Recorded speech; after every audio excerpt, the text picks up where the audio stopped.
ദിവ്യഹൃത്തിൽ നിറഞ്ഞു നിൽക്കും ആത്മജ്വാലയതിൽ സ്വാർത്ഥതയും അഹന്തയും നീ ചാരമാക്കിടണേ. ഇന്ന് ആഗോള കത്തോലിക്ക സഭ തിരുഹൃദയത്തിൻ്റെ തിരുനാൾ ആഘോഷിക്കുകയാണ്. ഏവർക്കും തിരുനാളിൻ്റെ മംഗളാശംസകൾ ഏറെ സ്നേഹപൂർവ്വം നേരുന്നു. എല്ലാ ഹൃദയങ്ങളിൽ നിന്നും ക്രിസ്തുവിൻ്റെ ഹൃദയം മാത്രം എന്തുകൊണ്ട് വ്യത്യസ്തമായി? ആ ഹൃദയത്തെ മാത്രം തിരുഹൃദയമെന്ന് വിളിക്കാൻ കാരണമെന്തായിരുന്നു?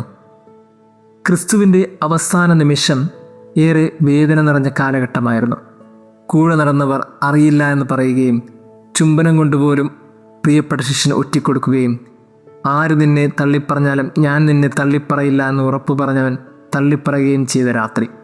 അതുകൊണ്ട് തന്നെ ആ രാത്രി വേദനയുടെ രാത്രിയാണ്, കണ്ണുനീരിൻ്റെ രാത്രിയാണ്, ഒറ്റപ്പെടലിൻ്റെ രാത്രിയാണ്. എന്നിട്ടും എല്ലാ സഹനങ്ങളും ഏറ്റുവാങ്ങി ചെയ്യാത്ത തെറ്റിൻ്റെ പേരിൽ കുരിശിൽ കിടക്കുമ്പോഴും ക്രിസ്തു പറഞ്ഞ മനോഹരമായൊരു വാക്കുണ്ട്. അതിങ്ങനെയാണ്: കർത്താവേ, ഇവർ ചെയ്യുന്നതെന്തെന്ന് ഇവരറിയുന്നില്ല, ഇവരോട് ക്ഷമിക്കണമേ. ഇവർ ചെയ്യുന്നതെന്തെന്ന് ഇവരറിയുന്നില്ല, പക്ഷേ എനിക്കെല്ലാം അറിയാം. അങ്ങനെയും കൂടി അതിനർത്ഥമില്ലേ? ഇവർ ചെയ്യുന്ന എന്താണെന്ന് ഇവരറിയുന്നില്ല, പക്ഷേ എനിക്കറിയാം. എനിക്കറിയാമെന്നൊക്കെ അവിടെ ഇരിക്കട്ടെ, പക്ഷേ ഇവരോട് ക്ഷമിക്കണമേ. അതാണ് ക്രിസ്തുവിൻ്റെ ഹൃദയത്തെ ഏറ്റവും മനോഹരമാക്കുന്നത്. എല്ലാവരും ഒറ്റപ്പെടുത്തിയാലും തള്ളിപ്പറഞ്ഞാലും ചതിച്ചിട്ട് പോയാലും അവന് മറ്റുള്ളവർക്ക് വേണ്ടി പ്രാർത്ഥിക്കാനും ക്ഷമിക്കാനും മാത്രമേ കഴിയുള്ളൂ. അതാണ് ക്രിസ്തുവിൻ്റെ ഹൃദയത്തെ എല്ലായിടത്തും വ്യത്യസ്തമാക്കുന്നത്. ആ ഹൃദയത്തിൽ സ്നേഹമുണ്ടായിരുന്നു, ക്ഷമയുണ്ടായിരുന്നു, കാരുണ്യമുണ്ടായിരുന്നു. അങ്ങനെ ക്ഷമയുടെയും സ്നേഹത്തിൻ്റെയും കാരുണ്യത്തിൻ്റെയും ഒരു ഹൃദയത്തോട് ചേർന്നിരിക്കാൻ ഈ തിരുനാൾ നമ്മെ എല്ലാവരെയും ക്ഷണിക്കുന്നുണ്ട്. അതുകൊണ്ട് തന്നെ ഈ തിരുനാളിൽ നമ്മളെല്ലാവരും ചിന്തിക്കേണ്ടതും ധ്യാനിക്കേണ്ടതുമായ ഒരു കാര്യം നഷ്ടപ്പെട്ടു പോയ ആടിൻ്റെ ഉപമയാണ്. 100 ആടുകളുണ്ടായിരിക്കെ ഒന്ന് നഷ്ടപ്പെട്ടു പോകുമ്പോൾ അതിനെ തേടിപ്പോകുന്ന ഒരിടയൻ. 100 ആടുകളെയും ഒരേപോലെ പരിചരിക്കുന്ന ഒരിടയന് ഒന്ന് നഷ്ടപ്പെട്ടു പോകുന്നു എന്നറിയുമ്പോൾ തീർച്ചയായിട്ടും ആ ആടിനോട് തോന്നേണ്ടത് കോപമാണ്. കാരണം അറിയാതെയൊന്നുമല്ലല്ലോ, അറിഞ്ഞിട്ട് തന്നെയാണ് പോയത്. എല്ലാ ദിവസവും ഒരേ പാതയിലൂടെ മേയ്ക്കാൻ കൊണ്ടുപോകുമ്പോൾ ആടിന് ഒരു ദിവസം മാത്രം പുതിയൊരു പാതയും പുതിയൊരു ഇടവും തേടി പോകാൻ ആഗ്രഹിക്കുന്നു. എല്ലാ ദിവസത്തെയും ഈ യാത്ര ഒരുപക്ഷെ മടുപ്പ് തോന്നിയിട്ടുണ്ടാകാം. അതുകൊണ്ട് തന്നെ പുതിയൊരു വഴി തേടി, പുതിയൊരു സ്വാതന്ത്ര്യം തേടി ഒരാട് പോകുമ്പോൾ തീർച്ചയായിട്ടും ഇടയനുണ്ടാകേണ്ടത് ഉള്ളിൽ ഒത്തിരിയേറെ ദേഷ്യയും വാശിയുമാണ്. പക്ഷേ നല്ലിടയൻ അതല്ല തോന്നിയത്. എവിടെ എൻ്റെ ആട് നഷ്ടപ്പെട്ടു പോയി എന്ന് കരുതി ഒരിക്കലും വിധിക്കാതെ ആടിനെ തേടി അലഞ്ഞ് അവസാനം കണ്ടുകിട്ടുമ്പോൾ അതിനെ നെഞ്ചിലല്ല തോളിൽ കയറ്റിക്കൊണ്ട് ആഘോഷിച്ച് കൂടെയുള്ള എല്ലാവരെയും വിളിച്ചു കൂട്ടി അതൊരാഘോഷമാക്കുന്ന ഇടയൻ. ഇതാണ് ക്രിസ്തുവിൻ്റെ ഹൃദയത്തിൻ്റെ ഒരു പ്രത്യേകത. തെറ്റ് ചെയ്തു എന്നറിയാം, വേദനിപ്പിച്ചു എന്നറിയാം, കുറവുകളുണ്ട് എന്നറിയാം. എങ്കിലും ഒരിക്കൽ പോലും വിധിക്കാതെ സ്നേഹത്തിൻ്റെ വാക്കുകൾ കൊണ്ടും ജീവിതം കൊണ്ടും വീണ്ടും വീണ്ടും തേടി വരാൻ കാണിക്കുന്നൊരു മനസ്സ്. ആ ക്ഷമയുടെയും സ്നേഹത്തിൻ്റെയും പാഠമാണ് ക്രിസ്തുവിൻ്റെ ഹൃദയത്തെ എല്ലായിടത്തും വ്യത്യസ്തമാക്കുന്നത്. എന്നിട്ടും മുറിവുകൾ ഏറ്റുവാങ്ങി സങ്കടം കൊണ്ട് മനുഷ്യപുത്രൻ അടിമുടി തകർക്കപ്പെട്ട് നിൽക്കുമ്പോഴും ഒരു പരാതിയോ പരിഭവമോ ആ ഹൃദയത്തിലും മനസ്സിലുമില്ല. ഒരുപക്ഷെ നമ്മുടെയൊക്കെ ഹൃദയങ്ങൾ തിരുഹൃദയമാകേണ്ട ഏറ്റവും വലിയ പാഠം ഇതുതന്നെയാണ്. തീർച്ചയായിട്ടും നമ്മളും ഒറ്റപ്പെടുന്നുണ്ട്, തീർച്ചയായിട്ടും നമ്മളും തള്ളിപ്പറയപ്പെടുന്നുണ്ട്, ചുംബനം കൊണ്ടുപോലും ചതിക്കപ്പെടുന്നുണ്ട്. പക്ഷേ ഒരു കാര്യം ഓർത്തിരിക്കണം, എല്ലാത്തിനും ഒടുവിൽ ഒരിക്കലും വിധിക്കാതെ നമ്മെ മാറ്റി നിർത്തിയവരെയും വേദനിപ്പിച്ചവരെയും സങ്കടപ്പെടുത്തിയവരെയുമൊക്കെ ഹൃദയത്തോട് ചേർത്ത് പിടിക്കാനും അവർക്ക് ക്ഷമ കൊടുക്കാനുമൊക്കെ കഴിയുന്നുണ്ടെങ്കിൽ നമ്മളുടെ ഹൃദയം ക്രിസ്തുവിൻ്റെ ഹൃദയം പോലെ തിരുഹൃദയമാണ്. ഒന്ന് കണ്ണടച്ച് ധ്യാനിച്ചാൽ കുറേ മനുഷ്യർ നമ്മളുടെ ജീവിതത്തിലും നൊമ്പരങ്ങൾ കൈമാറി കടന്നു പോയിട്ടുണ്ട്. ഉള്ളിൽ ഒരിക്കലും ഓർക്കാൻ കഴിയാത്ത വിധം വൈരാഗ്യം ആ മനുഷ്യരോട് നമുക്കുണ്ട്. പക്ഷേ അവരോടൊക്കെ ക്ഷമയുടെ വലിയ പാഠം പഠിപ്പിക്കുന്നുണ്ടെങ്കിൽ, സ്നേഹത്തിൻ്റെ വലിയൊരു ഓർമ്മപ്പെടുത്തൽ നൽകാൻ സാധിക്കുന്നുണ്ടെങ്കിൽ, ക്രിസ്തുവിൻ്റെ ഹൃദയം കണക്ക് നമ്മുടെ ഹൃദയവും തിരുഹൃദയമാണ്, സ്നേഹത്തിൻ്റെ കഥയാണ്. ദൈവം നമ്മെ അനുഗ്രഹിക്കട്ടെ. തിരുഹൃദയമേ ശൂന്യമാമെൻ മനസ്സിൽ നിറയണമേ, സ്നേഹത്തിൻ തീജ്വാലയാക്കി എന്നെ മാറ്റണമേ. ദാസനെ നവസൃഷ്ടിയാക്കി തീർക്കുവാൻ വരണേ,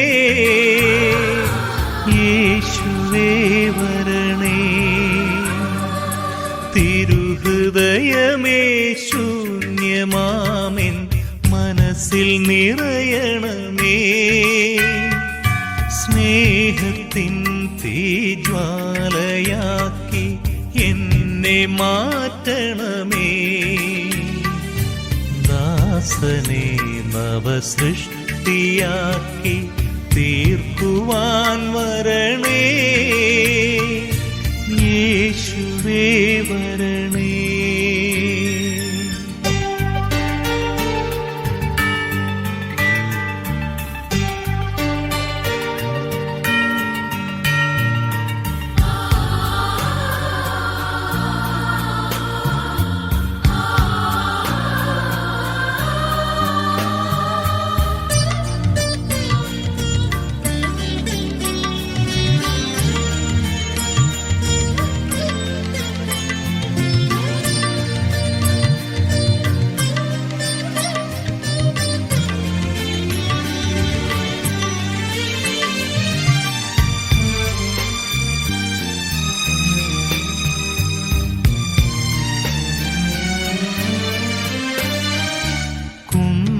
മുനയാലേറ്റ മുറിവിൻ തിരുനിണത്താലേ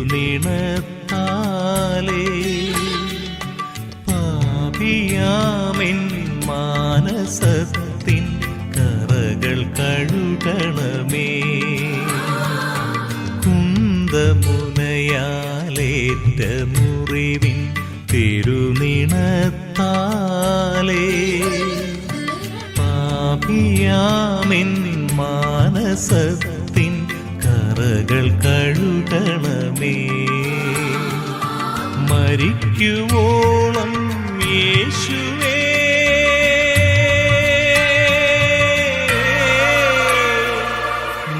മരിക്കുവോളം യേശുവേ അങ്ങനെ പിരിയാതെ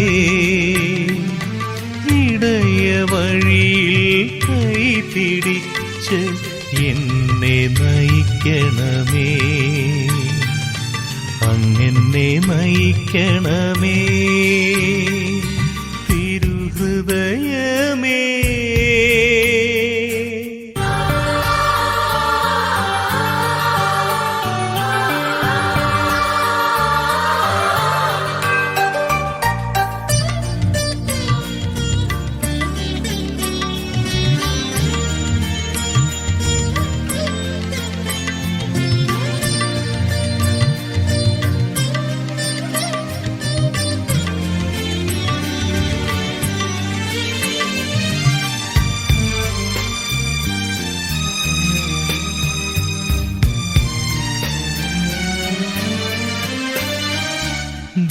ദിവ്യഹൃത്തിൽ നിറഞ്ഞു നിൽക്കും ആത്മജ്വാലയതിൽ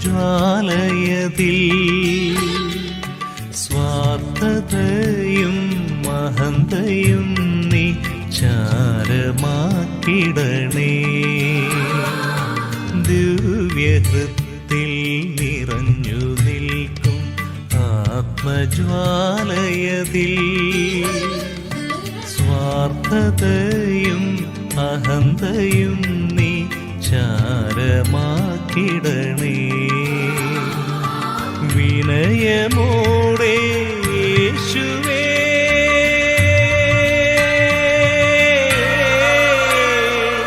വിനയമോടെ യേശുവേ ഞാനങ്ങിലാശ്രയിക്കാൻ എന്റെ ഉള്ളം നിന്റെ ഉള്ളം പോലെയാക്കണമേ. അങ്ങിൽ ജീവിക്കണേ.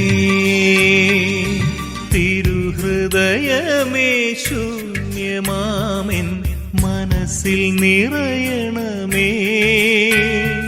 സ്നേഹത്തിൻ തീജ്വാലയാക്കി എന്നെ മാറ്റണമേ. ദാസനെ നവസൃഷ്ടിയാക്കി തീർക്കുവാൻ വരണേ. യേശുവേ വരണേ. യേശുവേ വരണേ. യേശുവേ